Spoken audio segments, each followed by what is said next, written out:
Bonjour famille Évidence. J'espère que vous allez bien grâce à Dieu. Comme vous le savez, ce matin, nous sommes à la fin de notre dernière semaine de notre série Métamorphose. Et j'ai à cœur de vous parler de comment impliquer le Saint-Esprit dans le fait de développer en nous le caractère de Christ. C'est pour cette raison que j'intitule mon partage « L'œuvre transformatrice du Saint-Esprit ».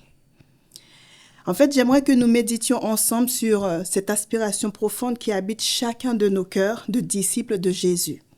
C'est le fait de ressembler à notre Seigneur. Il ne s'agit pas d'une simple ambition ou d'un rêve enfoui, mais d'un appel vibrant, une transformation réelle que Dieu désire accomplir en chacun de nous par la puissance du Saint-Esprit. Imaginons un sculpteur tenant un bloc de pierre brute. Dans ce bloc informe réside une beauté cachée, une forme que l'artiste seul peut discerner. De même, en chacun de nous, créé à l'image de Dieu, réside le potentiel de refléter la beauté et la perfection de Christ. Mais cette ressemblance ne se manifeste pas spontanément. Elle nécessite un travail délicat, une intervention divine, une main experte qui enlève ce qui n'est pas essentiel pour révéler la splendeur intérieure. Cette main, en fait, mes bien-aimés, mes frères et sœurs, c'est celle du Saint-Esprit. Notre texte de référence pour ce matin se trouve dans 2 Corinthiens 3, verset 18. Nous tous, qui le visage découvert, contemplons comme dans un miroir la gloire du Seigneur, nous sommes transformés en la même image, de gloire en gloire, par l'Esprit du Seigneur. Arrêtons-nous un instant sur ces paroles puissantes. Nous sommes appelés à contempler la gloire du Seigneur. Et comment faisons-nous cela? En fait, c'est principalement à travers les Saintes Écritures, à travers la lecture de la parole. C'est ça, en fait, qui nous révèle le cœur de Dieu, qui nous révèle ses actions et qui nous montre son amour infini. Mais en fait, il faut savoir que cette contemplation ne doit pas être passive, elle ne doit pas être intellectuelle. Elle doit être une immersion profonde, un regard du cœur qui s'attarde sur la beauté de Jésus. Et en fait, c'est-à-dire qu'on ne doit pas être des auditeurs ou des lecteurs oublieux. On doit vraiment être acteurs. Lorsque nous lisons la parole, on doit vraiment tout de suite s'attarder dessus et prendre le temps de mettre en pratique. Tout de suite, en fait, s'appliquer à mettre en pratique ce que nous avons appris de la parole. Parce qu'en fait, lorsque on fait face au résultat de cette contemplation, c'est-à-dire qu'on comprend qu'on est transformé, en fait, ce n'est pas simplement un ajustement superficiel, mais c'est une métamorphose, une transformation intérieure, une transformation qui est progressive de notre être à l'image de Christ, en fait. Et c'est vrai que la Bible précise par l'Esprit du Seigneur. C'est-à-dire que c'est l'Esprit Saint, la troisième personne de la Trinité, qui est l'agent actif de cette transformation. C'est-à-dire que c'est l'Esprit Saint seul qui peut être le sculpteur qui œuvre en nous. Alors, comment impliquer le Saint-Esprit concrètement pour développer le caractère de Christ en nous? En fait, premièrement, il faut vraiment que chacun de nous puissions le laisser produire le fruit de l'Esprit en nous.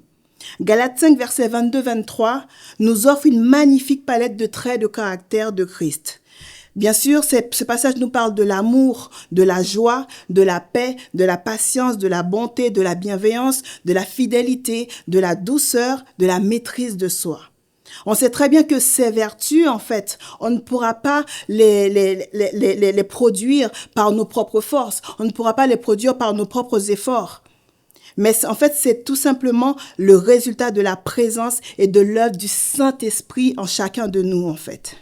Et lorsque nous nous soumettons à lui, lorsque nous lui permettons de nous diriger, ces qualités divines commencent à s'épanouir en nous, comme des fruits mûrs qui se trouvent sur une branche fertile.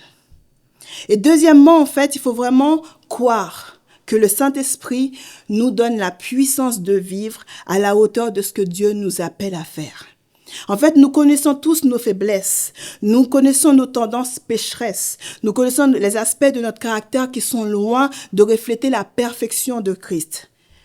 Donc, si on compte sur nos propres forces, c'est clair que la tâche semble insurmontable. Mais Jésus a promis de nous envoyer, il avait promis de nous envoyer le Consolateur et c'est ce qu'il a fait. En Jean 14, verset 16-17, l'Esprit de vérité pour être avec nous et en nous. Cet esprit nous fortifie de l'intérieur et en nous donnant la capacité de résister à la tentation, de pardonner tous ceux qui nous ont offensés, d'aimer nos ennemis à l'image de notre Seigneur et Sauveur Jésus-Christ. Et troisièmement, il faut aussi laisser le Saint-Esprit illuminer notre intelligence et transformer notre manière de penser.